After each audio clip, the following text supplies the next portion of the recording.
Friday night.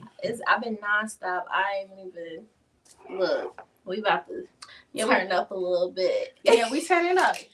So, y'all, this is our last episode of the Living Room Conversation for this season. So, we're coming back for season 2. So, stick around. Later on the show, we'll kind of explain all that good stuff. Mm-hmm. But we're going to take a shot for our last episode in a stressful day. Right? Anyways. All right. Here you go. And in the meantime, Aaron, where's the lighter? I don't know what I put the lighter at. I don't know, Lord, leave it up to me. Anyways, so anybody that's jumping on Facebook, welcome. It is our last episode. Of this season. We gon' So my IG, I'm not gonna be on IG very long tonight. So if you want to catch my conversation and more of the Living Room Conversation, you have to go on Facebook. My Facebook is Latasha Shelton, Latosha Shelton. To catch the rest of it. I'm gonna be on here for about like 25-30 minutes, and then I'm hopping off of IG just to let y'all know. What's up, Facebook? All right, wait, hold on. You ready to drink shit? She ain't cheers or nothing. She like, damn, was today that stressful? It was stressful. Baby, it wasn't stressful. It just was a long working day. Yeah, like, I've been up all day, you know, braiding, and my back hurt. It's been a long day. I had a 40-minute drive both ways. Ooh, you know, I forgot how far Middletown is a nice little distance. And don't hit traffic. It's like coming from like Dayton. Like, it's so far. Well, that's like the next exit, like 2 exits away. So I mean, I'm so used to driving it doesn't bother me, but you know, it still works. I know it's the boondocks. I used to hate coming from my mom's house on the west side of town all the way to Middletown. Oh my gosh. Because let me tell you something, like at nighttime, Middletown don't have no lights. What? So your ass is done for. Yeah. So anyways, sure. Let's cheers. Well, let me put a little bit more. Period. Let's go. Hey, judge your mama, okay? Right. If anybody on Facebook can let us know if they can hear us, I'm not sure, because again, I'm gonna trust that they can. Yes. Would you need that all night? Huh? That one, the blue cord. Oh no. No. Okay. Whenever you can pop it on there whenever. But anyway, so cheers. Cheers. Cheers. Y'all drink up. If y'all got a drink up. Oh, my phone. What happened to my phone shifted? Did it? Yeah. It's okay. Yep. Yeah, we're good. Sure. Yeah, it's good. Yeah, it'll be all right. Yeah. Y'all already know the routine. Your little cousin right here. Your little cousin about to get beat up. Well, to my right, yeah. My bad, IG. Okay, there we go. We good. You're falling right. like that. So your little cousin, she about to get beat up. Yo, it's good. It's good. Thank you. No, it's positive. It's good. Great. But anyways, go ahead. Go upstairs. Thank you. Bro, this nigga still ain't toes. Now you gotta. I'm talking to you. We did. Did we?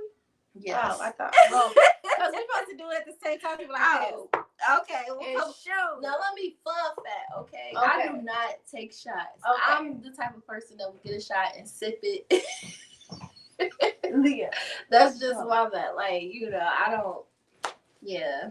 I didn't really party that much. No, so, like, I get it. No, but this is actually pretty smooth. I could probably throw the rest of this back. Why I only drink this. For that reason. All right, I'm going to take a shot. Okay. You can do that. You can shoot this one. That was yes. What did I say? Bye, Leah. Wow. Yes. Bye.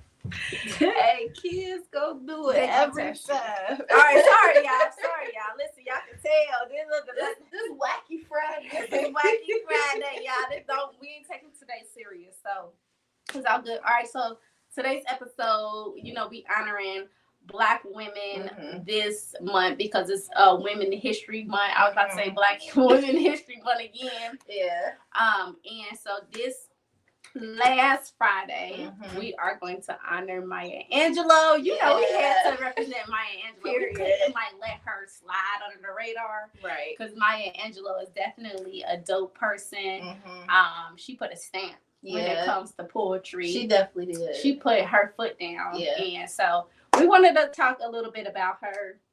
Mia has all the information she wants to share about Maya Angelou. Don't sleep on my girl, because she is definitely that chick, especially learning a lot about what she went through to get to where she's at now. And of course is about our topic, overcoming adversity, because she went through so many difficult challenges, and she still was able to make a snap in the community. But then she took her pain and she put it into expression, and she started to write poems behind her pain. Yeah, one of the documentaries that I watched on her today, she actually spoke on that, because there was a question kind of asked around that, and she was saying that she didn't want to put pain back into the world, and she was like, I healed myself and I became a healer. And she's a poet, but it's like she's so wise, and it's like a spiritual, it's spiritual, like it's like a spiritual type of leader, almost. It's not really recognized like that. Yeah, but she's like a spiritual teacher for real. Yeah, she is. And she did actually she started a school. She had several schools, but yeah, so she was born April 4th. Okay, so she was a Aries. Yeah, so her birthday's about to be coming up. Yeah, so that fire energy, and it's so what a coincidence that we do her, that we're doing her in Aries season, right? And that's around the time of the solar eclipse. So fun fact, the solar eclipse starts technically April the 4th. That's when the transition starts, right? So it's the beginning of that fire energy. It's the beginning of that transition energy, right?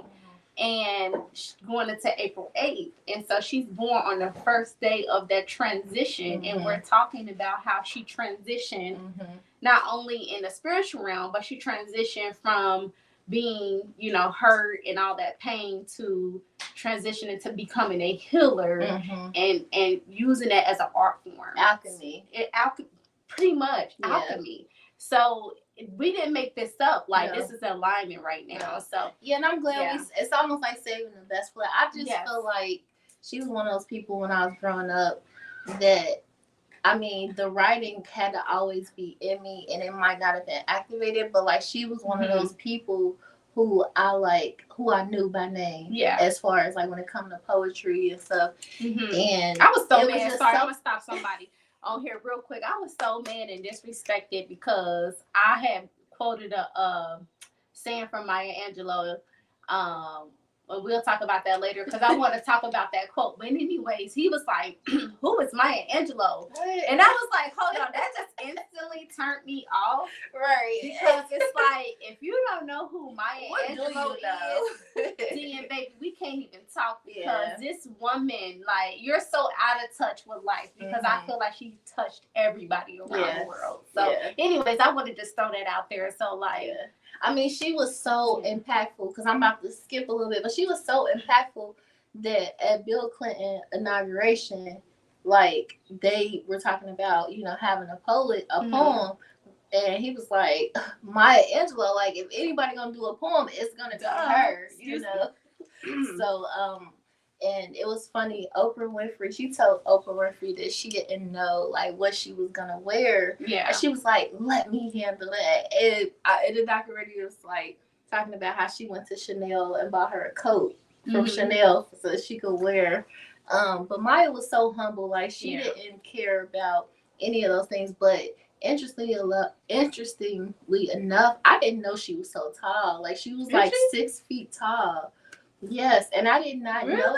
Yes. Wow. Yes, I never knew that. But then I saw like some pictures of her from when she was younger. And I'm like, oh, okay, she towered over everybody. Wow. But yeah, so she was born April 4th in St. Louis, Missouri. and her real name was Marguerite Annie Johnson. Okay.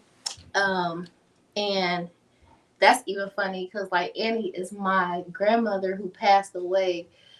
She passed away like maybe 8 years ago because Amila was turning 1, and it was during Aries season. Okay. See? And so, and her name was Annie, and she was like that woman that you just looked at her. She had like a lot of grace to her and dignity, and people kind of looked at Maya Angelou like that as well. Right. But yeah, she was born Marguerite Annie Johnson. And her brother, I think his name was Bailey. Her older brother is the one who gave her the nickname Maya. Okay, that's interesting. I wonder how he came up with that. Yeah, name, Maya. I don't know. It's because it's so different. You know what I mean? So that's different. I would love to hear that conversation in their family living room. Yeah. But yeah, so she was born. She kind of had like a rough start. I think she was kind of moved around a lot. She was raised by her grandmother, I believe. Okay. And then her grandmother had sent her to live with her mother, and she was molested at 8 years old by her mother's father. And so that was like really traumatic for her. She actually went mute. Okay. And so her mother didn't know how to deal with her.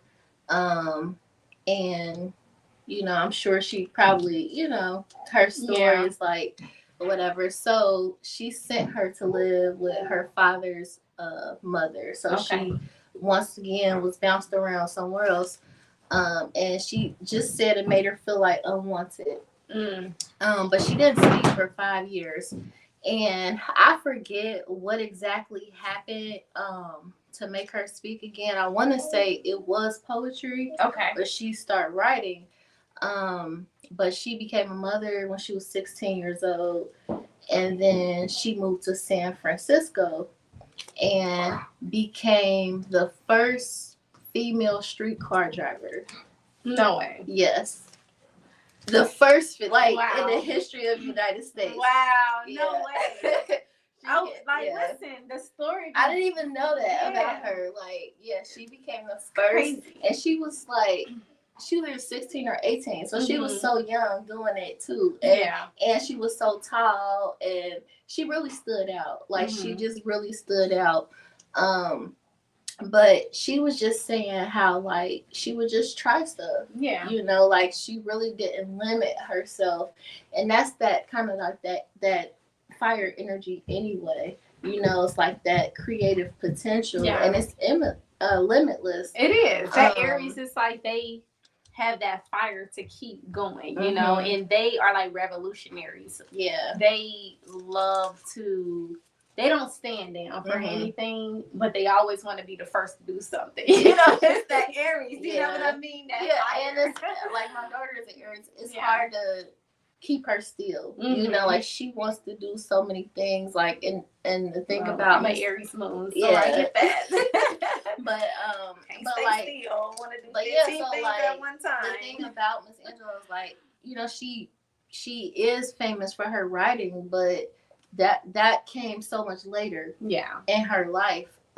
She became a singer, and she said that, she was good, but her son actually said he didn't think she was a good singer. But she was, she wasn't she said that Della Reese was one of the women who were really known for her singing around that time. And so she was comfortable with what she had, it wasn't like she knew she was the best, you know, but that was just something that she did. She was also active in the civil rights. And I did not know that, and it was crazy. So she was in Ghana. After she worked as a streetcar conductor, she went to Ghana for some time. And the only reason why she came back was because Malcolm X, he wanted her to go with him out, do how they do the tours and stuff like that. And so she came back to the United States, and 2 days after she had been in the United States, she gets a call saying that he was killed. And so they never had their meeting. Right. And so she took that, really hard. She was like, I want to continue on with this work. So some years later, I don't know if it was like 8 years or how many ever years later between the difference of them getting killed, right? So she after that happened, she actually went, and I think she was working with the Writers Guild in New York. So she had got into journalism and different things like that. And so, she was really making a name for herself. Like, people knew who she was. She had not written any poetry yet. At that point. And it's so crazy that Maya Angelou is known for poetry, but didn't write any poetry at that point. Like, she's so underrated. Yeah. I feel so bad because, like, I didn't know these things about her. And that's why it's important to really do your, check these people, do your research, and really dive deep into these people, because when I tell you they're known, like, because you got to start somewhere. Like, it just don't start with like, oh, I'm known for poetry. And she probably was always her destiny. Yeah. But it still was a journey. It was a journey. Like she had to like journey through certain things in life in order for her to even be able to express herself like that, because it's very hard to express yourself and be comfortable with doing it and be open with doing it. And so, and think about it, like, after she got molested, she lost her voice. Okay. You feel me? She didn't talk for 5 years. Yeah. Like, they could not get her to talk. And she spoke up and she lost her voice, Yeah. She got sent away. And so, who sent her away? Her mother. Her mother didn't know how to boarding school? So she sent her to her grandparents. Okay. So she didn't know how to deal with like what she had dealt with. Okay.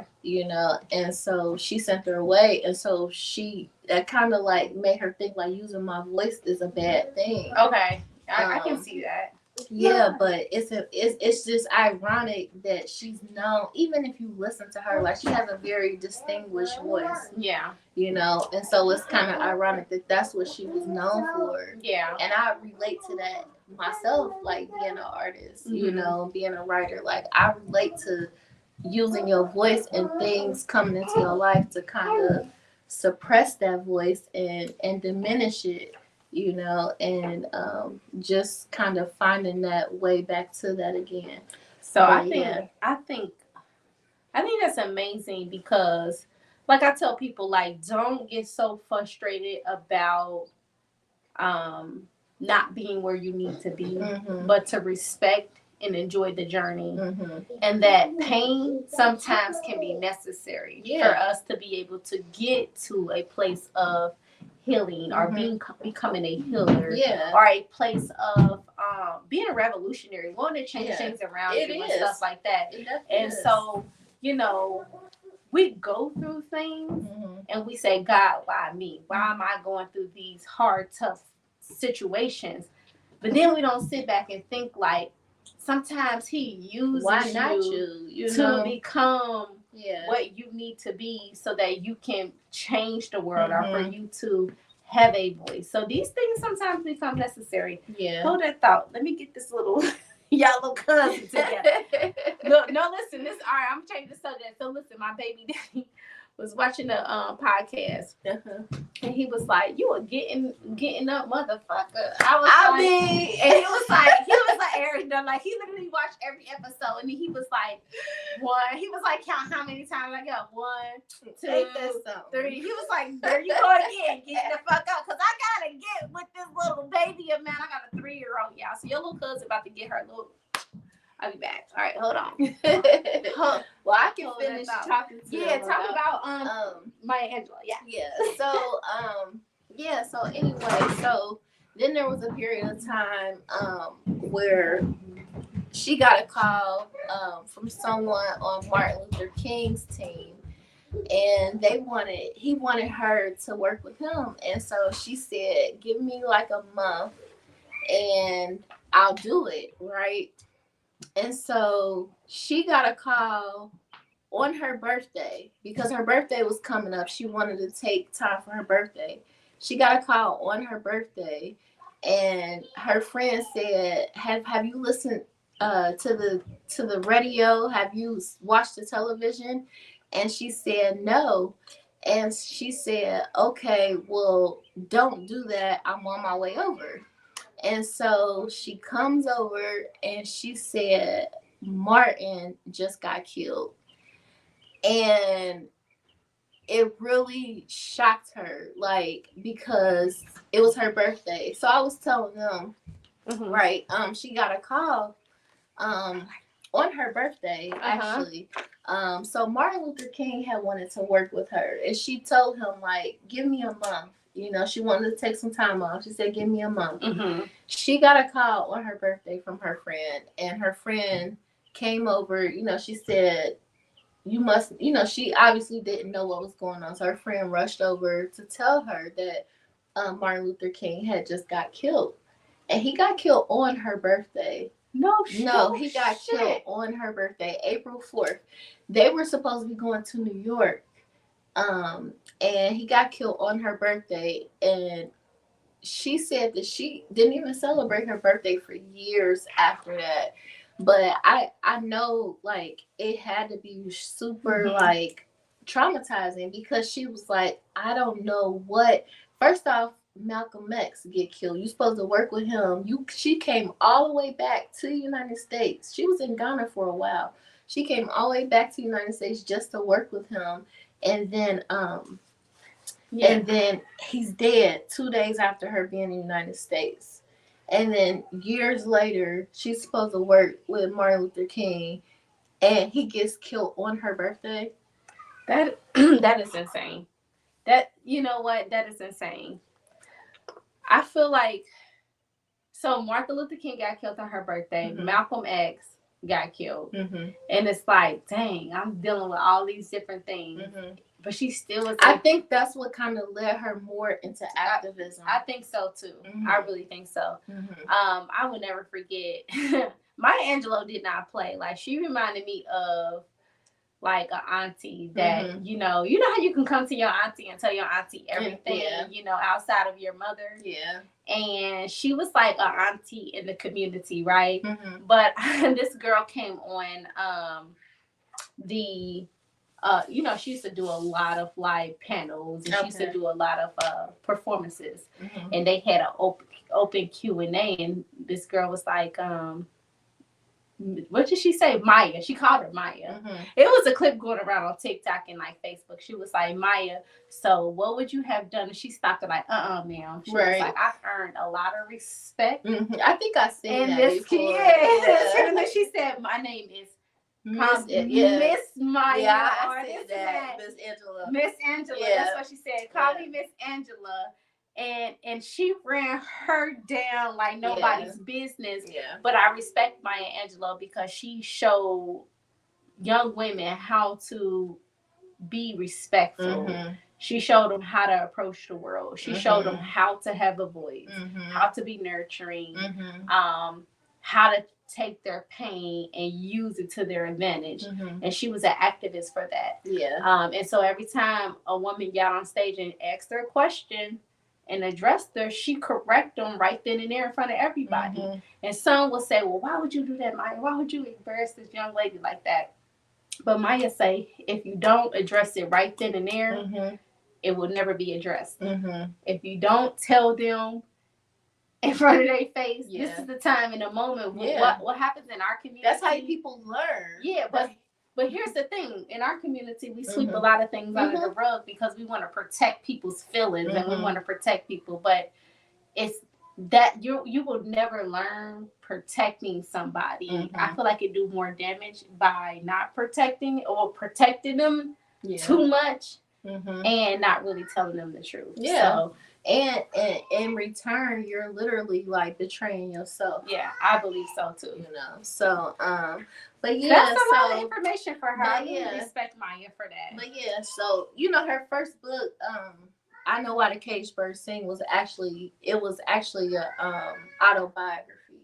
of her childhood, which that was like one of her most like I want to say it was 30 million. Don't quote me, but like 30 million copies sold, like something crazy. Wow. Maybe I might be mistaken, but it was like up there though. Like she won a lot of awards for her books. She won Grammys for her books. She wrote 7 autobiographies, 3 books. Yeah, I'm sorry. I didn't have my mic on. 3 books of essays, poetry books, mass, movies, plays. Yeah. She was a director. She was a teacher. So yeah, a singer. So out above. So before we move past by Angelo, we're gonna do a quick check-in, a mic check-in. So we see 2 people IG. I'm not gonna stay on here long because this is our last episode. Got a comment. What she say? She was an incredible singer. I just learned this. Okay, she says she was an incredible singer. I just learned this about her thanks to a video on social media. Yeah, I didn't know either until I watched several documentaries on her, and the interview that I watched, I really enjoyed. It was with Charlie Rose. And she sung multiple times. It's funny because like when I'm talking, my friends know how I am. Like if a word come to my mind, they remind me of a song. Like I'll sing a song to remind me of that word. And I kind of saw myself in her a little bit, like when I was watching the interview, because she broke out in multiple songs, like multiple times. But so she just was super relatable, down to earth. But yeah, that was our wrap up of the Women's History Month, and like I said, that was like saving the best for last. Especially me, like being an artist, being multiple things. Like I'm not, like I feel like I've been acknowledged for my writing, but like not to the level where I probably could yet. I think it really comes down to like you really putting yourself out there. Oh yeah, for sure. And because I feel like there's a lot of creatives out there, especially around Cincinnati area. Oh yeah, that doesn't get acknowledged for the work that they do. Yeah. But one thing I've learned, I think I was just telling Erin this too, was that I've noticed that when I leave Cincinnati and put myself out there more, bigger opportunities come my way. You know, it's scary traveling outside of the known territory. Yeah, but I realized that a lot of the connections and a lot of things that's been coming my way it's been because I've been traveled outside of Cincinnati. And so I feel like we want to minimize ourselves so much, you know what I mean? Because we believe in our work, but everybody, you know what I mean? Sometimes you got to go out and just put the work out there and just travel. So I think you're very talented. I've heard your stuff.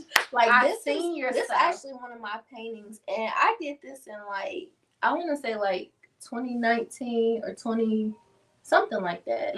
And actually, like I had multiple people buy this shirt. That's nice. Like, and that's what I'm saying. Yeah, but it was just something that had came to. But like being a creative person, like it's different energies that you're gonna tap into. You know, and so I just try to express myself in whatever way it come out. Yeah. But this was called Surrender.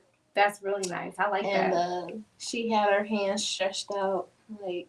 But this like one of my this is my OG t-shirt, you know. But I thought it was hey, listen, I probably had this since 2019 and I'm gonna keep wearing it. No, for real, it's your stuff.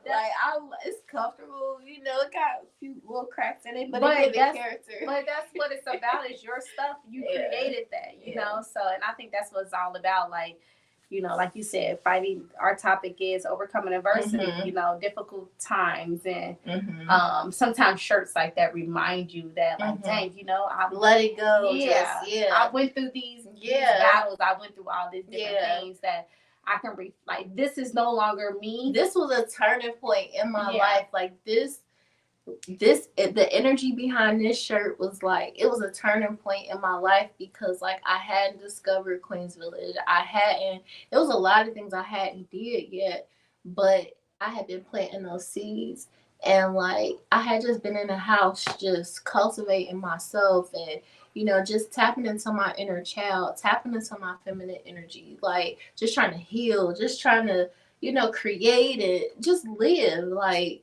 And I created this, just having fun and whatever. And then I was like, oh, let me put on this shirt. Like I just, went with that idea. Like it's so funny because when I'm stressed out and I'm going, well, I love writing poetry, right? And so that's why we honor Maya Angelou tonight. But poetry is my go-to thing for me to express myself. But I love to paint also for me too. And I'm not the greatest painter, but I like to go into the park, into nature, and I love to paint I like to paint what I'm feeling. Me and my friend Alexis that was on here, actually, we went to Eden Park. I think it was 2 years ago, and we sat out there. No, it was hella bees. Yeah, no, Eden Park always got bees. It was and listen, and that was a test for my strength, because she texts me like, look, it's a lot of bees. Right. I don't know. I'm like, I'll be okay. I tried to.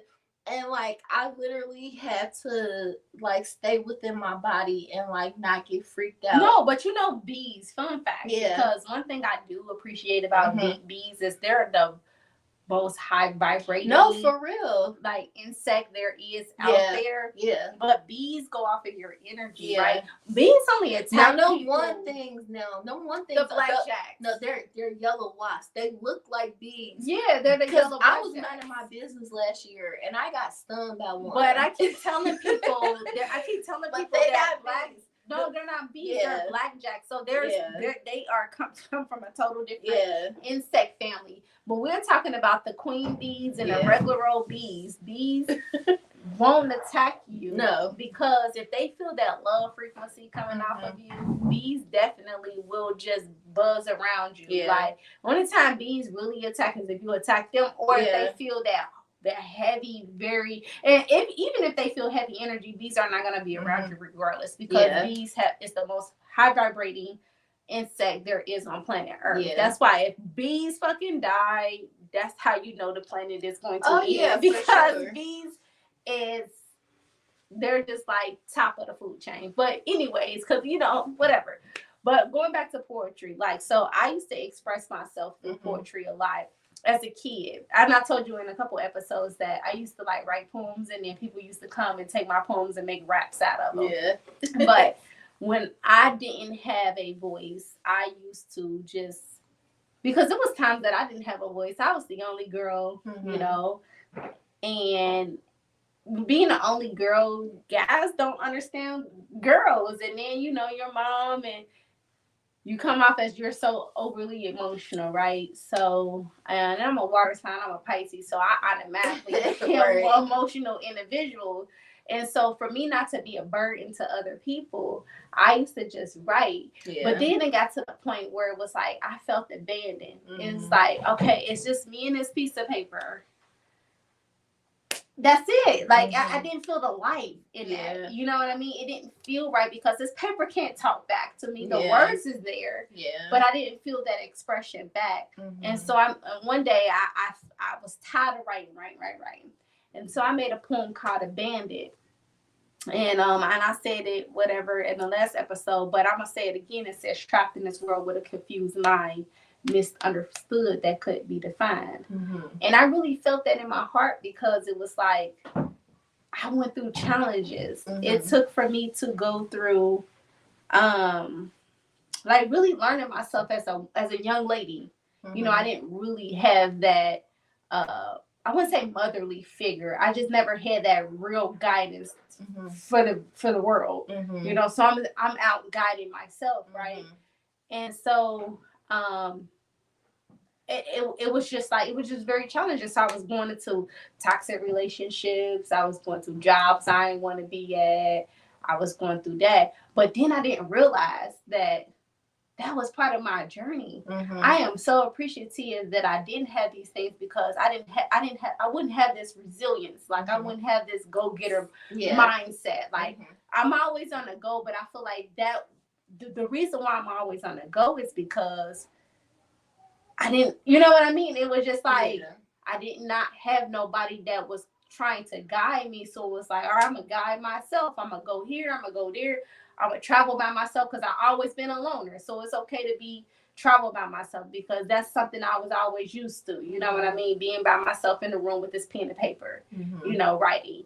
And so I was here, there, trying to face everything. And then I realized that, hold on, slow down. Once I slowed down and realized that I was in too many different places, I had to sit back and look at my life from when I was a teenager until when I came into adulthood. And then I realized that I accomplished all these different things and it really didn't matter, right? Because I didn't feel it in the inside. I didn't feel like I've done anything, you know, because I'm in it. It was just like, so then I was like, you know what? God gave you this to express this to other people. Just because you don't see the beauty in it, other people see the beauty in it. And so I start to embrace everything that I've been through. Okay, you was a truck driver. Okay, that correlates to you loving traveling. I travel by myself because I was a truck driver. I thought me being a truck driver and living somebody else's dream was a bad thing. Right. You know what I'm saying? But then it exposed me to what I am doing right now. That's traveling by myself, making connections in Atlanta, making connections here, making connections there, and not afraid to do it because I already went over that mountain literally, right? I done fell off the mountain literally. Yeah. You know what I'm saying? And then even with me in promotion and being this wild girl, I didn't realize I knew how to use discernment. Oh, I was this wild girl back in the day, but now I'm able to use discernment and still be out there, but know when to turn it on and turn it off. So I feel like overcoming adversity is, don't look at the journey as a bad thing. Don't look at the hard times as a bad thing, because when you get to a place of where I'm at right now, you can look back and say, oh, I get it. Right. God used me for me to create something so bigger than what I even imagined. And so I'm forever grateful for my journey. I embrace the difficulties. I embrace, you know, stuff Maya Angelou went through. You know, I don't want to expose my business, but she went through not having a voice, being quiet for 5 years, being molested. You know, somebody getting killed and all these different things. Her parents sending her away and not really listening to her, right? But look at Maya Angelou. She's a revolutionary. You hear her name, everybody like, oh yeah, Maya Angelou. So, but she went through adversity. So I say embrace it, embrace the journey, because you never know where they can actually land you. Yeah, it's part of it. And I think the best teacher is the person that was a student of what they're teaching. You know, like, I mean, because experience is the best teacher, and you know, like, firsthand what people may feel, what people may be going through, you know, and I think that's just the beautiful part of it, because it's like, once you realize, like, okay, I've gone through these things, they've made me better, they've giving me these lessons, you know, like, and then you don't feel so bad about those things coming into your life, because when bad things happen, we could be like, why me, and this and that, and, you know, I was good to them, and I, you know, or whatever the case may be. But it teaches you, like, sometimes, like you said, like, you gotta, in order to find, some people, in order to find their voice, they have to know what it's like to not have it. Exactly. You know, in order to find boundaries, they have to be disrespected. They have to. Because how do you think you're going to learn? Right. You know, I feel like you learn from mistakes. I've made plenty of mistakes, and I used to be so down on myself. Me too. Oh my God. Yeah. I done made this stupid mistake. I let this dude walk all over me and stuff. I let him treat me like shit. It's more so his bad, because when you get to where you going, he gonna look back if he's still alive. Like damn. I really let him dog me like this, and it was like, but then the lesson behind it was like, oh, in order for you to have, you know, I would never be Tasha if it wasn't for my baby's father. I get honor. Listen, if you watch it, listen. No, seriously. No, same thing. I really, even though, you know, we go through whatever we go through, I'd be like, thank you so much for being who the fuck you were to me. Yeah. Because then they said, that sounds crazy. You're being delusional. And it's like, no, because I'm mature now. I wasn't mature then. I was a young girl going through life and just didn't know better because I didn't have that matriarch. I didn't have that mother figure, somebody like Maya or somebody like Afua or somebody like that. Yeah. I didn't have that in my life. Yeah. So when they did disrespect me and do all these different things to me, I'm like, I'm 35 now, so I'm like, baby, Kendall, I'm single. You can only take it for so long before it starts waking up a part of you that's like, this is not, it's not normal. Yeah, it's not okay, but it's not healthy.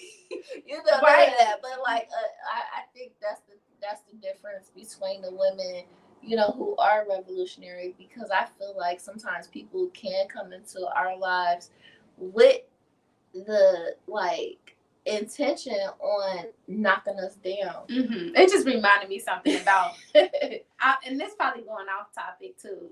Okay, so I was on IG and this lady, and this resonated with me a lot because this is me wholeheartedly. So this lady was like, you know how it's a saying going around that in order for you to be successful, you have to stick to one thing and focus on that one thing in order for people to really put trust in you. And so then people feel like they should be stagnant and fixated on one object to the point where they lose vision. Hear me out. They lose focus and vision because they're too focused on like eyes get busy. Object. Like it's like this, like it caves into the point where it gets lost, right? Yeah. And so on social media, they normalize this, you need to be here and only here kind of mentality. And so then she said, but did you not really think that people that loses focus so much and they jump here to there to there to there and they don't fully complete a task, but they do complete the task, but they don't fully complete the task, that those are revolutionary women, that they're not meant to fit and stay stuck at one thing, that they're always evolving and always changing and always setting the trends or shifting the trends to the point where then all those 15 things that they started and put on pause makes up one actual bigger picture. That shit really had me fucking thinking. Yeah. And I had to stop being so hard on myself. I'm like, okay, I started Fairy Godmother Doula Services, and I went and I got Boss Life Global, and I love being in poetry, and I'm a truck driver, and I drove for UPS, and I did this and I did that, and then I realized that, and then on the outside everybody's like, she does too much, she don't have a vision. Bitch, I'm revolutionary. No, you know what I mean? I'm about change. You said truck driving. When you said truck driving, the word that came to my head after you said that was trailblazer. And then when you were talking about going from one thing to another, the song what is it, Wanderer? Janae, does she got a song called Wanderer? I think so. Yeah. That's the song that came to my mind, where she's like going like different scenes and being different people, you know, because we evolve. We do. And we don't have to, you know, this world wants us to believe. And some people, it works for them. But a lot of these people that have spent 40, 50 years at a job, they never tapped into their life purpose. Yeah. And most of them only stayed at these jobs because of the benefits, you know, that they were going to get when they retired. It's the American dream. Seriously. It's literally what America tells you. That is your pension is the payment you receive for not like living in your life purpose. That's like what you get at the end of that. Your pension is for your burial. I mean, but no, seriously. I mean, but that's what it is. Like, because a lot of things they live for that. Oh, you just struck a nerve. No. Mia, seriously. Listen to this. Okay, so another thing that a lot of people look at is you're not working this 9-to-5 job and you're not gaining benefits, you're not paying into your social security, none of these different things. Mm-hmm. But I come from a family that really believes that 9-to-5 college life is the only life. Mm-hmm. And I'm like, when you stop and live in the moment Mm-hmm. of just, I don't give a shit. Of course, my foundation has to be okay. Mm-hmm. But I don't give a shit if I got $300 in my bank account and I have a choice to save it Mm-hmm. or go on the road. Mm-hmm. I ain't saving it. I'm going to go on the road and I'm going to spin it. I'm going to spin it. Hey, that just made me think of that Maya you're going to stuff. get it right back. You know, spin it, Hey. get it right back. No, but it's like, I feel like because the amount of opportunities that you get when you actually make that decision to take that trip. Mm-hmm. How you just going to come down here and interrupt me? So. Hold that thought. Go that way. Back. Be careful. Go that way. Yeah.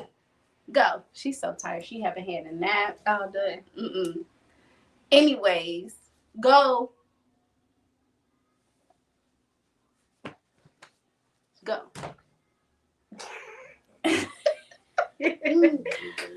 Anyways, I'm gonna get your booty, y'all. Hey, y'all about to hear your little cousin in the living room. She about to be crying real soon. Like y'all gonna have to call 241 kids. I mean, like I got the evidence.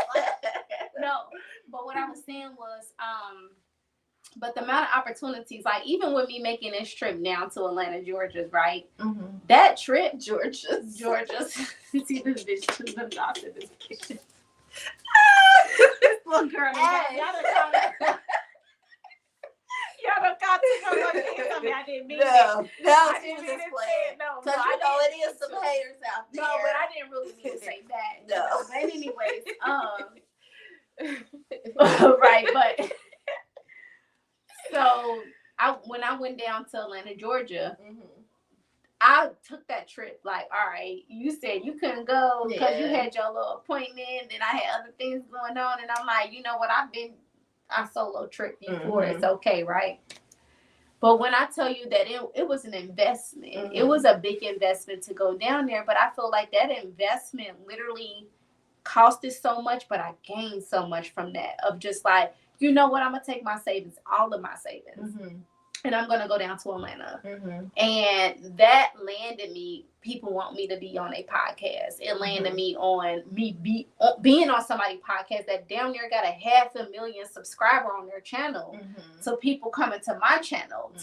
And it's just been like, and I'm like, the opportunity that we have when we take risks.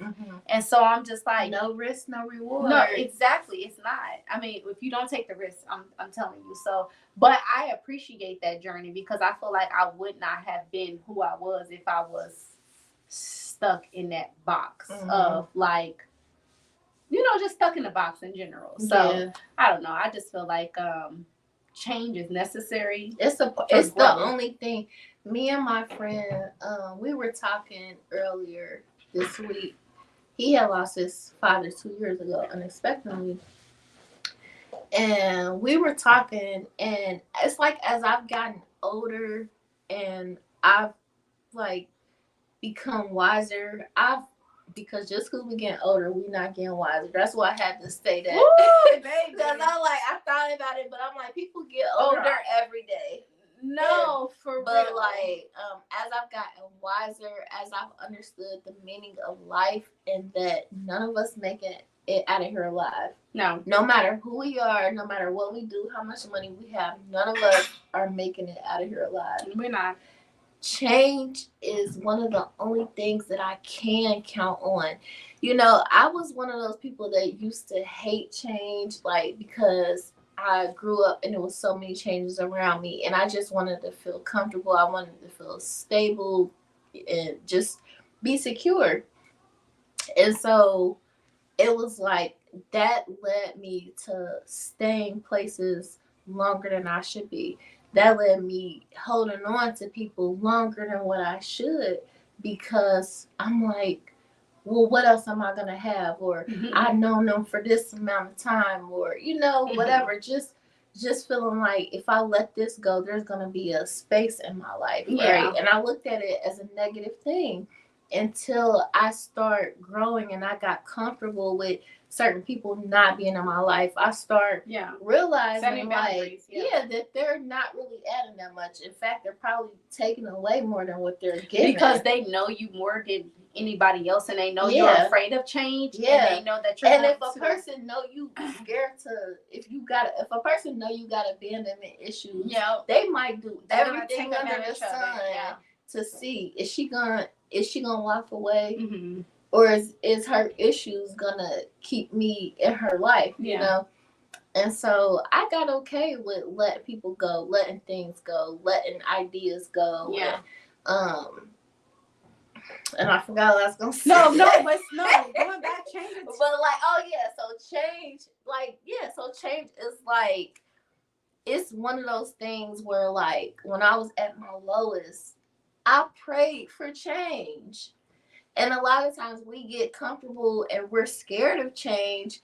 But like I had to humble myself many times because I'm like, the same things that you may look at as a burden, somebody else might be praying for those things. The same things that you take for granted, somebody else wish they had those things. The same things that you feel like is holding you back, somebody will look at that and they will still go in with that hand. No, seriously. So that's why it's very important not to judge people on their journey or where they're at. Yeah. Because it's always a trade-off. It's always a trade-off no matter what. Yeah. Right? And then that makes you look at the world. We're not perfect because I had a very stable foundation, right? But I love change. You didn't have a very stable foundation because you said you moved around a lot, but you're afraid of change, or you were afraid of change. You know what I'm saying? So I feel like we can't judge each other because sometimes it can be a good thing and it can be a negative thing. And that's why it's important to find a business that pay you. Right. And it's important to embrace and identify the challenges that you've had. Because here's the thing with me, I've moved around so much that I've learned the older I've gotten, I'm like, I need to slow down. I need to figure out that stable foundation. The old Tasha was so stable in when I was a child that I was always like this. Right. On the go. Right. Throughout my adulthood. And I'm still like that. Yeah. But now I'm like, I think I keep telling people 2023 and 2024, I'm like, I want to be, sorry, I'm getting out of the camera for IG. I'm like, I need to be very intentional about where I place myself and place my energy. Because it's like, yes, I love being here, there. But what is that doing? Like, how is it serving me? How is it benefiting me? I want to upgrade my house. I got to change my house. I want to do this. But then it was like, but no. Slow down. That's a form of trauma. So because I had a stable household don't mean that's not a form of trauma. Yeah. Because it does affect you when you get older, vice versa. You always had change and then you were stagnant in some areas. That's a form of trauma. So it's still a trade-off no matter what. That's why it's important not to judge each other on where we are at in life. Because I feel like it's definitely very necessary. So anyway, so with me, I'm learning that it's important to keep my foundation stable.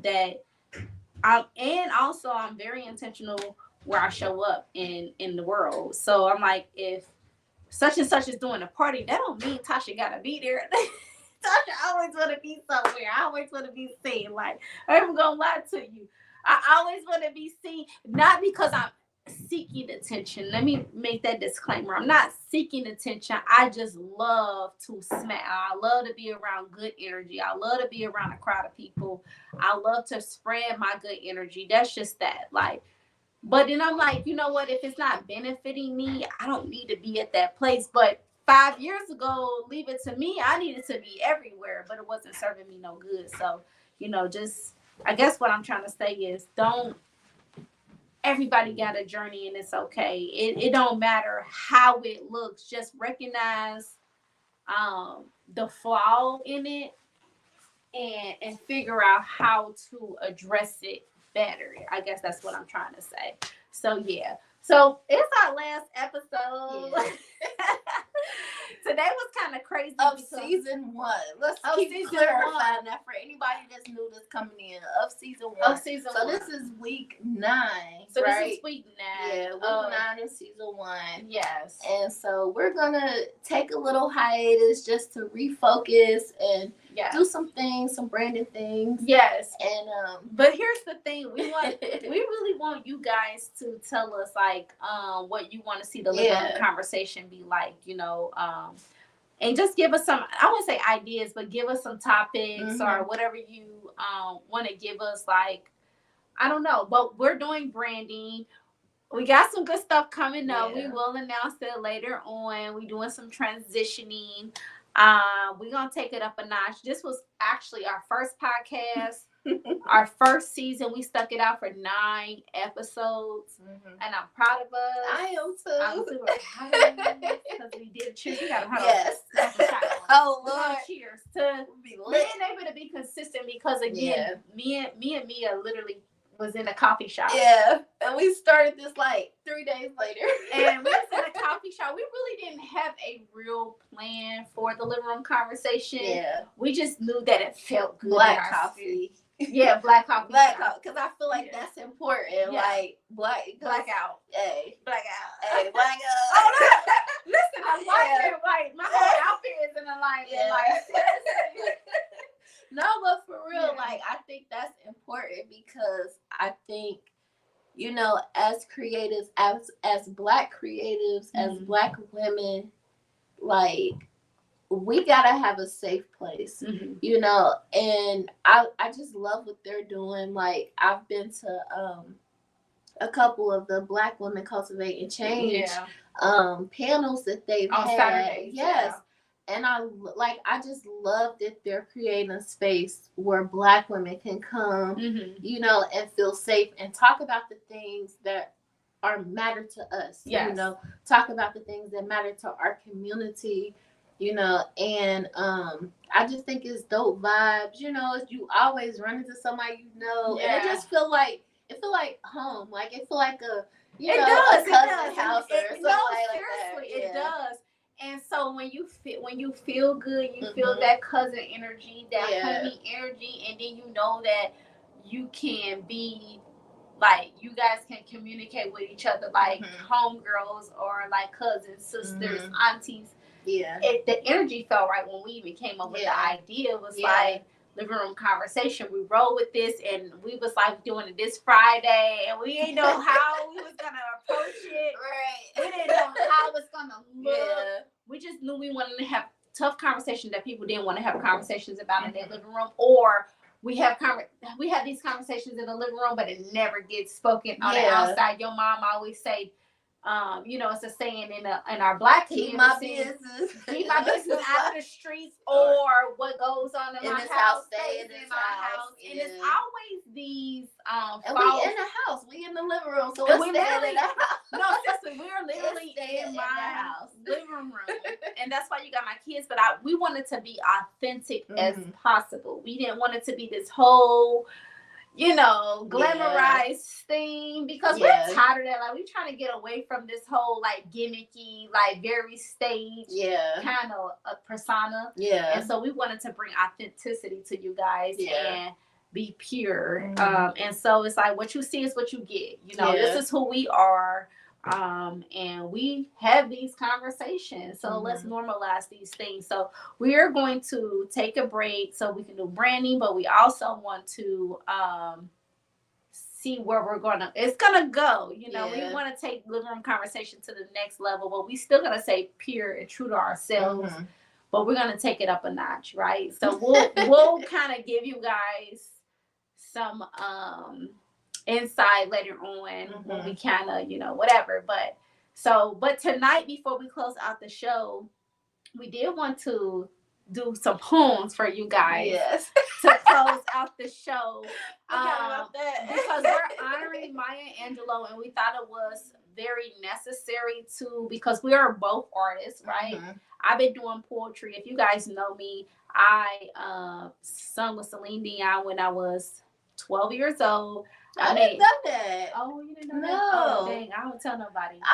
That was like one of my favorite singers growing up. Really? Because I wasn't able to listen to a lot of different genres, but wow, that was one person that, like, I'm like, man, like, her voice is powerful. I love Celine Dion. So Yeah. I had an opportunity. I done did a lot of stuff in my life. I don't express myself about it, but I told myself this year I'm going to reveal who Tasha really is and start to trust myself a little bit more, to say it's okay to brag a little bit on myself, that if it makes people uncomfortable, it makes people uncomfortable. I mean, that's personal for them. Yeah, it is what it is, but and that's a whole nother story. But so at 12 years old, I sang with Celine Dion, and then at 13 years old, I had an opportunity to make a peace education CD. So, bitch, I already been a revolutionary since I was a kid. This ain't no for fake, baby. It's always God given. I was always a church bunking little girl in the church, baby. Listen, brother played the drums, and your girl was there with Miss Shirley in the front with the hat, with the peppermint in the purse. I was that one with the stockings, and the slit dress. That was me in the church. Yeah, okay. No, I'm just fine, but no, seriously. So.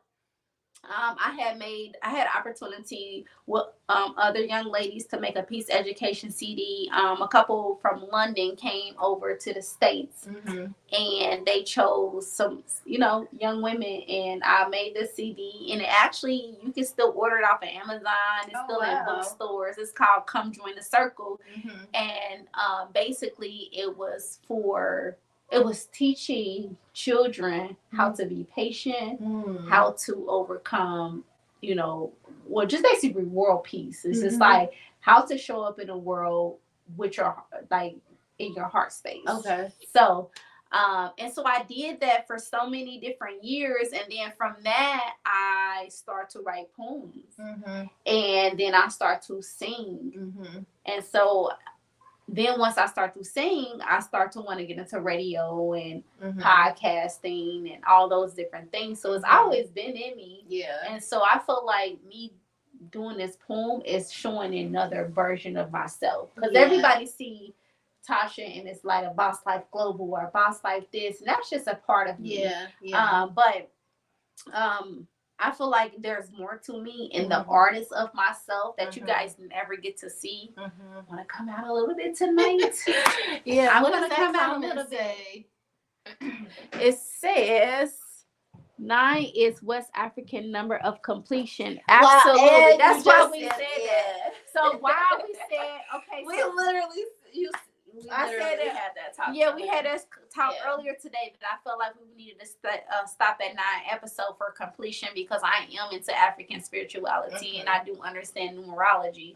And so I felt like 9 was good for us because I feel like the second season definitely gonna hit for something. Yeah. But if you want to go first, I'm actually gonna stop IG. Of course you go, baby. Go. I'm going to stop IG. No, I don't mind. IG, I'm sorry, y'all, because I got to use my phone to, I have to use my phone to read my poem. So if you guys want to see the poem, you need to go to Facebook, okay? And I already told y'all to Facebook earlier. So, I'm like, all right, I'll see y'all. Thank y'all for tuning in. I had some tuners tonight. Okay, I see you. Miami in the building was good. Syracuse, what's up? All right, I'm out, y'all. Yes. I guess I'll take my shot after the fact. No, we are definitely going to take a shot. Yes. I am going to post this on IG right now, and then we can get started. All right, okay. Facebook, y'all know y'all always rocking with us. So. All right, you want to go? You remember yours by heart? Because I gotta pull my stuff up. I mean, I always do, but now that I'm on the spot, we go see. We go take. I mean, I can go first if you want me to. Get a little shot in this. Oh Lord.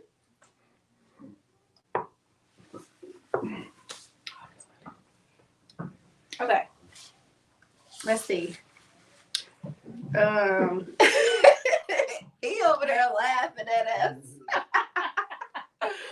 I don't know if that was a good idea or a bad one. Nah. Sorry, y'all. Don't matter. It's so awkward. Let's see. I'm pulling mine up now, y'all.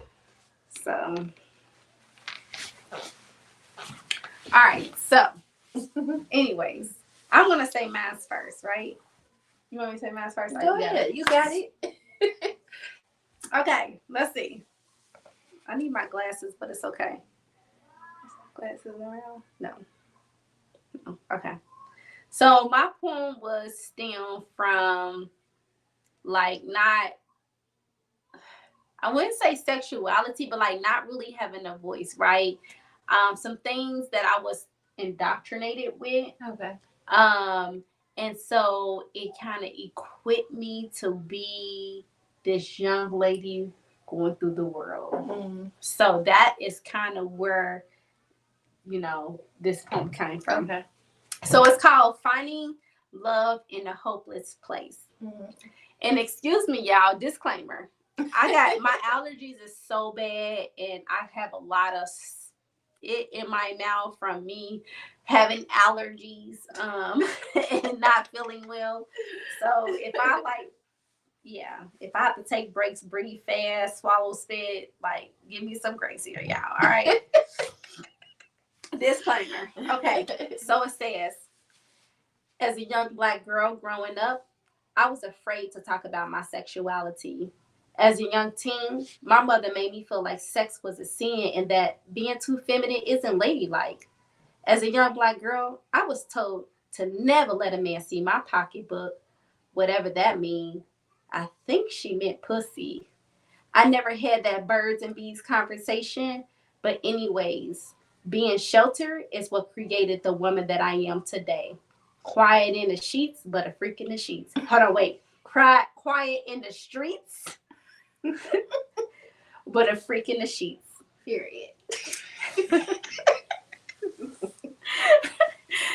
I couldn't wait to jump off the front porch. Not because I wanted to be a hoe. I just wanted to feel free. Mm-hmm. Free to express me. Free to explore my sexuality. The freedom to look in the mirror and accept my beautiful features that I never knew existed. At 20 years old, I never knew the difference between a fuckboy and a man. I thought they was one and the same because for the first time, I fell in love. I was told I was sexy. I was told I had a gap in my legs. I was told I was pretty. Man, it felt so good. Hearing those words made me fall in love instantly. No one ever made me feel so wanted. But deep down inside, I was shy, quiet, and unsure. But don't get it twisted. When it came to those sheets, low power thing, close it.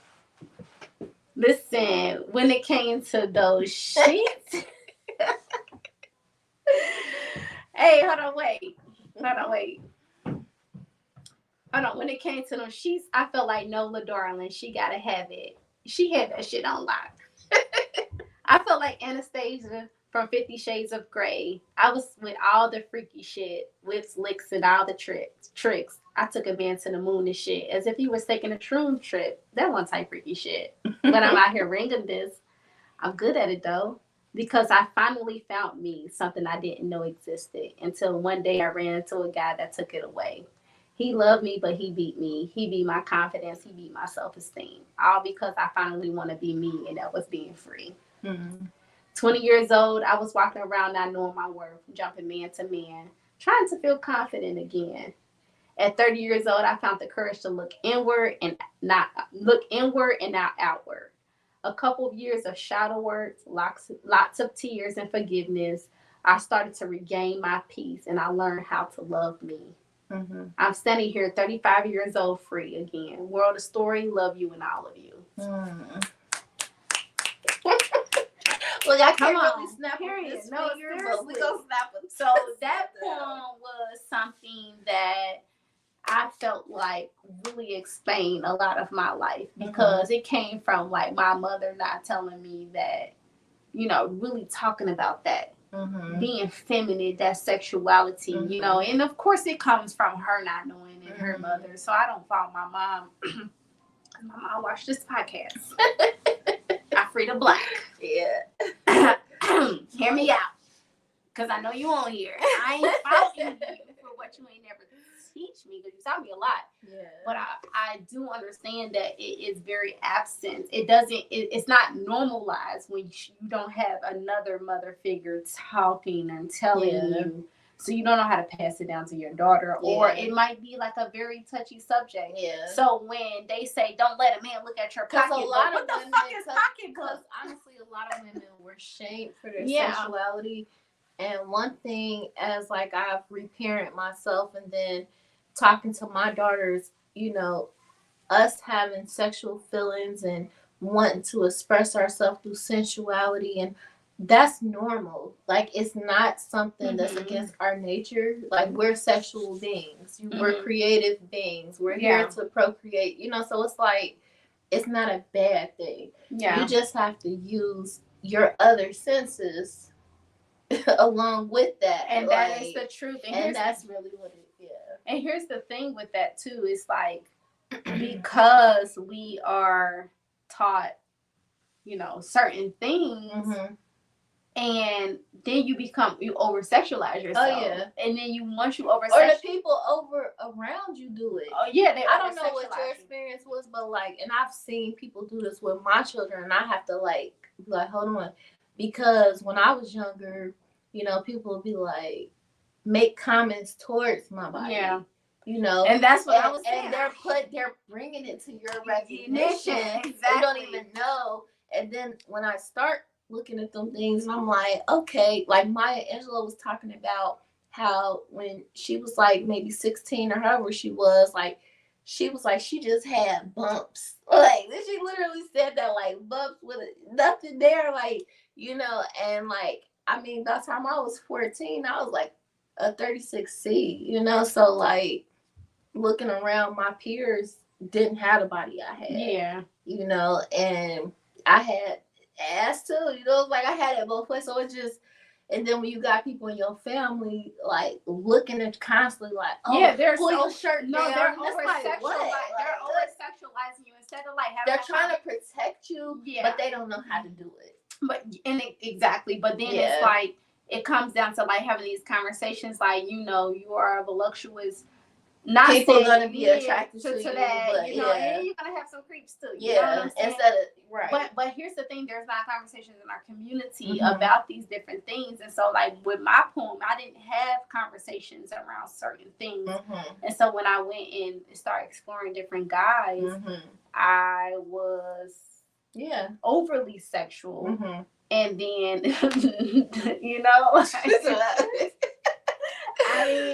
then I realized that they weren't in led me down the wrong road, because it's like, your mama talking about pocketbooks. What the fuck is a pocket? Or your grandmother talking about pocketbook. And that's what another the fuck thing. Is a pocketbook? I told my kids the real names for things, because we need to know. We need to know we need to put the real names on it so that kids know. Even the doctor. I just took, and I'm not gonna say too much, but I just took my 9-year-old to the doctor, and she said, "What do you refer your daughter's vagina as?" And I said, "A fucking vagina." Right. And she was like, "Good job, Mom." And she was like, "Cause you get a lot of people saying like, your private area, or this, or your bed, or your pocketbook, or the private," you know what I mean? And she was like, "No, it's a fucking vagina." Like, like, it's what it is. Why are we scared to say that? Yeah, like, why are you scared to tell them their anatomy of their body? Like, it's like titties, your ass, your toes, your nose, your head, your right. It's a part of your body, it's a part of nature. But when you say these different things, and then you get like myself, and you go out in the world and you think, your mind is so lost. Yeah. you start to overly sexualize yourself in so many different areas. And don't be molested, because you're really going to over sexualize yourself. Not saying that ever happened to me personally, but what I'm saying is like, we don't have these conversations. And so here I am. But I had to embrace that my sexuality is a form of art to me. I don't look at it. I don't look at it as a bad thing. I look at it as, now personally, I be thinking I'm a love doctor. Me too. I think I said that before. What the fuck you talking about? I be thinking that. Hey, no, I really swear. No, for real. I really think that though. For real. Like, because it's when you really get tapped into your sensual, being sensual with yourself and your sexuality, it's an art. It's like, but then that comes with the art of us, the artistry of us. We love poems. We love to express ourselves through paintings and decor, whatever that is. I'm a lover girl. But I'm a lover girl, but that comes with that creative energy. We become creative in so many different spaces. Yeah. Like we created in the bedroom. Right. Nigga, I'm creative in so many. Like nigga, be ready to. I'm sorry, I said nigga so many times. But don't report our video. Not do it. I mean, we be so creative. Like we be wanting to create spaces of protection, one, but spaces of just safety, and love, and just love, and bitch, that's what me. I'm over here creating scenarios like, what you want to play doctor today? Washing machine man? You want to be the mechanic? What role are you gonna play? Like, you want to be Becky today? I'll be Becky. I mean, but like, here's the thing, like my what she say, or the Black woman and the art of sensuality. Yes, it's definitely needed. A sex, as she said, let's have a sex episode. So I don't know if you had got off. I like that. So for season 2, we would like topics, the things that people will want to hear about. Yes. And so we're gonna write that down. Yes, we're gonna write that down. Yes, and we might, because we want to bring. Maybe that should be a series. I don't know. Like, no, seriously. So I feel like we need to bring. We're gonna have guests, right? People. Yeah. On the in the living room, right? So what did she say? Because once we close this, it's gonna be good. Let's talk about sex episode. Okay, yeah, we're gonna write that down. So once we like, thank you, Lex. I love you. We're going to I forgot my fucking train of thought. See, listen, you know how many shots we didn't hear, y'all? 2. That's it. 2. About. So anyway, so no, we're going to try to bring guests on the living room conversation too. So if anybody's an expert, so listen, I'm an expert at sex because I taught I used to teach. I don't mean to laugh. A sex magic. I used to teach a sex magic workshop, so I'm really very skilled. Don't be in my inbox on some weird shit. No, don't do that. Don't do it, please. You get blocked. don't be a weirdo. All right, so we need to get off of here. Do I need to say a poem? Yes, okay. you need to do a poem. Hey, I wasn't trying to get out of it, but I'm like, this is all yes, I was. Okay, right, so I got one more. I'm gonna do one more. I wrote this. I want to say I wrote this back. Okay, so I had Molly in 2018. I wrote this when I was pregnant with my last child. So I wrote this in 2017. And it's it's just one of those poems that I don't know. Like, I just always go back to that. I think just because like it pretty much sums my life up.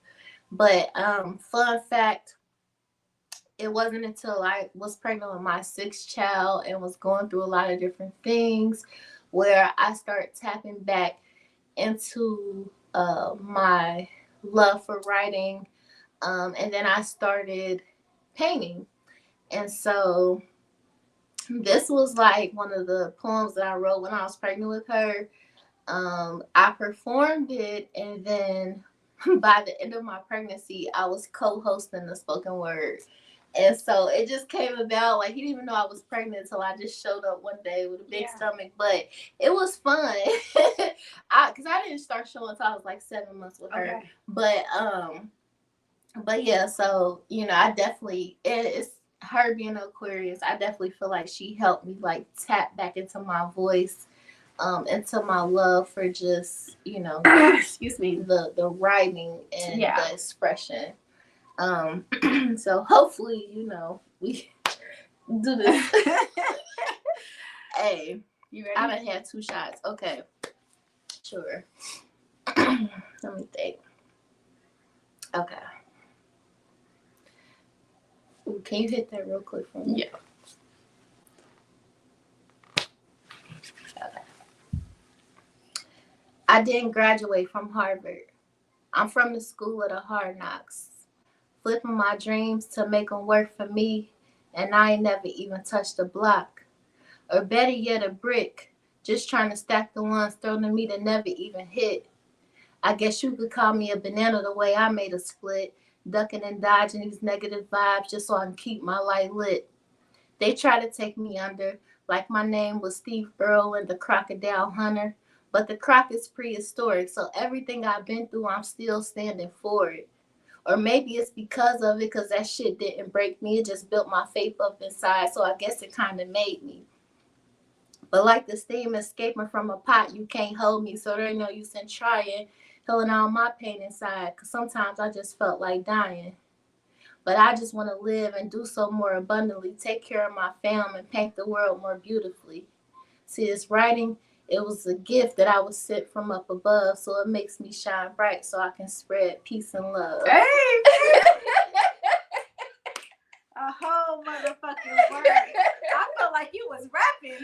No, and that's what's crazy because, like, Left Eye, like, what's that one they had? You can buy your hair if it won't grow. TLC. I'm beautiful. Oh, no, what's it called? Beautiful. Beautiful, yeah. So they took that. That was a poem that they turned into a rap.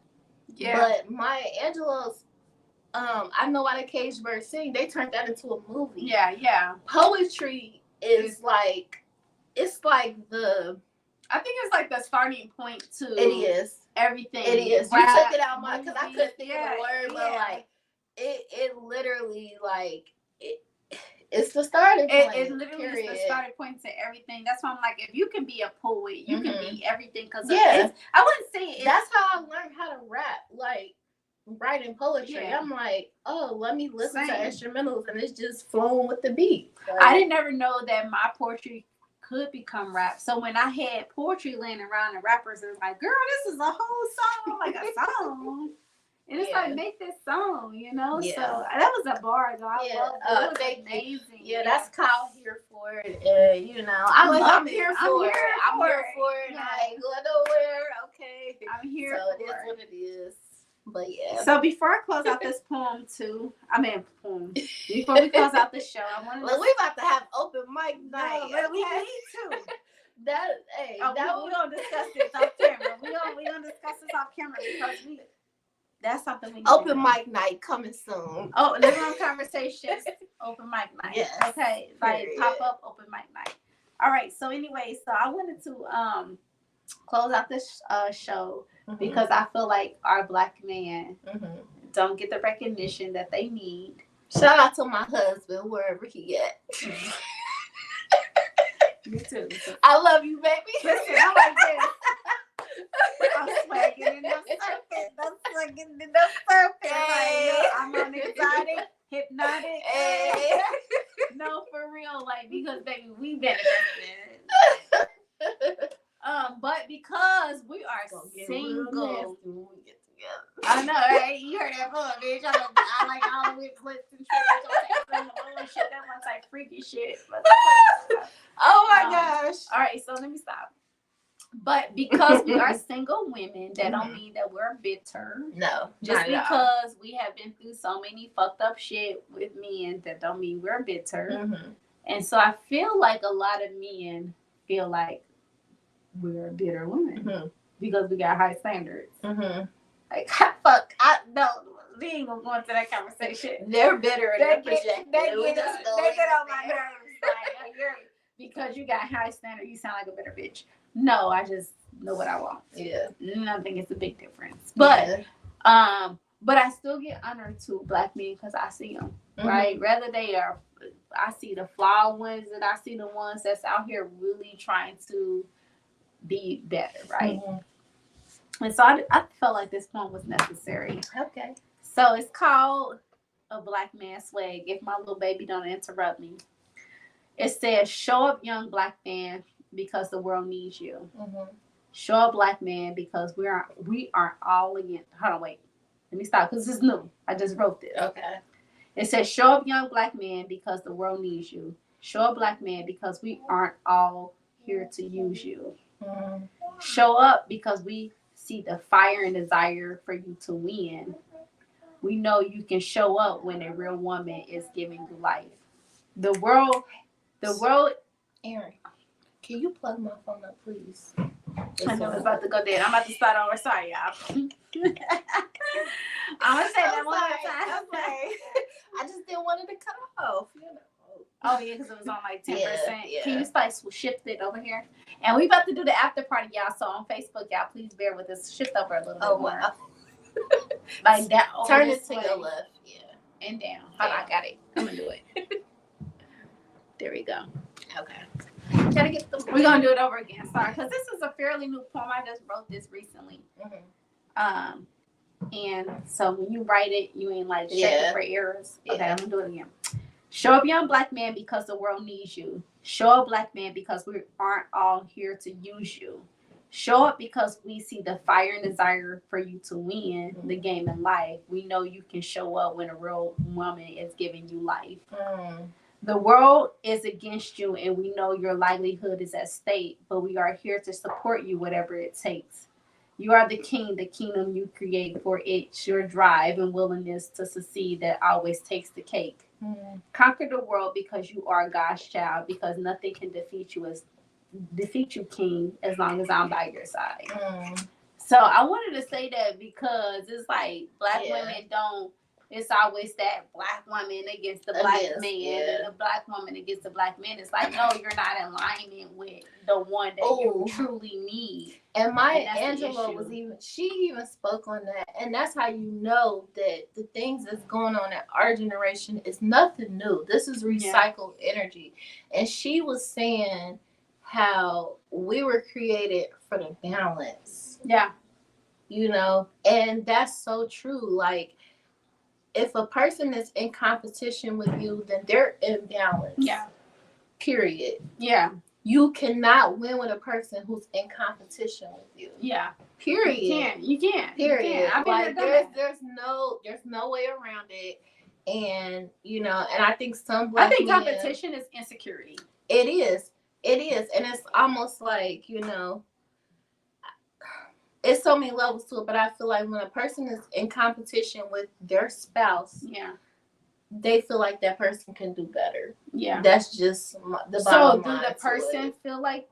What do you mean? The person that's in competition. So, say a man is in a relationship with a woman, and she's, you know, doing things to try to tear him down. Or she in competition. She's in her masculine energy. Yeah. She doesn't want that man to be successful. No, she ultimately don't. Because she wants the power. She wants the power. It's that she's over masculating herself. Yeah, and same thing with men. It goes vice versa. Yeah. You know, when you have a man that's not supporting you, constantly putting you down or belittling your accomplishments, or let's say you got a big day coming up and then they start some little stuff to try to take the energy away from what you're doing. You feel me? Like, he knows that he's not deserving. Like, that's really what it comes down to at the end of the day. Like, no matter how you break it down, these people, you know, they feel like you deserve better. Yeah. And they don't want you to get there. And so that's why they're trying to keep you stuck, you know. That is a bar because been there, done that. Been there, done that. But I guess we can end it here, y'all. We have been going on for an hour and 37 minutes. Well, we was a little late. We was a little late. hour and 30. But yeah, so guess who calling me? Grandma, you want to make a debut on the living room conversation? Hello. Huh? Program? Am I still on my program? Yeah, your couch The living room conversation? Yes. Yes, Hey, ma'am. Grandma. You still on air? Yes, you ma'am. on air with us. Daddy. Talk to my grandma. You want to talk to your grandma? Hey, Grandma. How you doing, baby? How you doing? Good. So she about to get her butt spanked. Oh, when you gonna get spanked, baby? You trying to be like your big sister?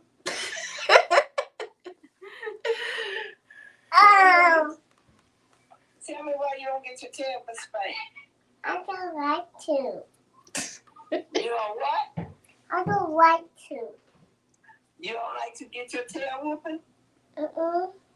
You need to be good. Okay. Yeah, Grandma, I'm still on air. I'll call you in a second. Okay, I missed you today. That's why. Oh, you missed- Grandma. No, you missed me on the living room conversation today? No, I didn't miss you. She just missed you. Oh, I didn't come to the funeral. No, I did not. No, I'll talk to you in a minute about that. I love you, Grandma. I so much. All right, I'll talk to you in a minute, Grandma. All right. All right, man. That's the But Grandma yeah. Ruby I was telling you about that I was in there to slither with that's her. You see, she called me. I don't tell y'all no lie. This is a real deal thing, right? Yeah. My grandmother still called me, be like, baby, I miss you. Like, it's a real thing for me. Yeah. So y'all was able to catch that in real time. So y'all know that I'm real transparent and real when I talk about my Grandma Ruby and how much she was just that one type grandma. And she's still like that to this day. So Yeah. So anyway, she had a big influence in my life. It just reminded me of one quick thing about Maya Angelou because she only had one child. She had a son, and at one point in time, her son had got granted custody of his grandson. So she had a son, and then she had a grandson. The mother ran off with the little boy. She spent, I think she spent over $100,000 trying to find this little boy. She was in Columbus, Ohio. You feel me? Ohio against the world. She was at Columbus, Ohio, and speaking at some conference or something, this lady came up to her and said, I know where your grandson is. She said, how much you want? She said, I don't want no money. I just want you to know where your grandson is, what his name is. She done changed his name, dyed his hair, everything. Yes. She was about it, but yeah. But that's it, y'all. We are about to end. Yes. If you guys on Facebook, catch us on Facebook, Mia Crockett. Did I say it right? Yeah. Okay. Yeah, And at then Facebook. or, and then you can Mia call Sharice on IG. Yeah, Mia Sharice on IG. Yeah. But if you're on Facebook, stay tuned. We come for the after party. We be turned down on that after party. And then IG, we'll see you guys in a month. So that's 4 weeks from now. Yeah. We'll be back. April 26th. We'll be back April 26th. I can't wait till April 26th, y'all, because we really turned. And that's going to be tourist season, too. So that's that grounding, earthing season. Yeah. So we will be, I'm excited to be able to come back with the Living Conversation April the 26th with the new. All right. So we love you guys. Thank you for supporting us always so for much. 9 freaking weeks. Like, I'm so proud of us. No, for real. 9 weeks. And Facebook, thank you for always being here. We have our usual people coming in the building. We really thank you guys for tapping in. Even people on YouTube, thank you too. for commenting. I mean, people have stopped me like, oh, I see y'all. I've seen y'all podcast. Now, they may not interact with the page, and that is a sign that you got to keep doing what you're doing, regardless if people are acknowledging you or not. Because whether people are acknowledging you, they see you. Period. They see you. And it's consistency. Yeah. And people want to see consistency. So I really appreciate that. And I'm super excited for what's to come, like moving forward. Yeah. So yeah, we'll see you guys Facebook. We'll see you guys in like 5 minutes, and then we'll see ya. So peace out.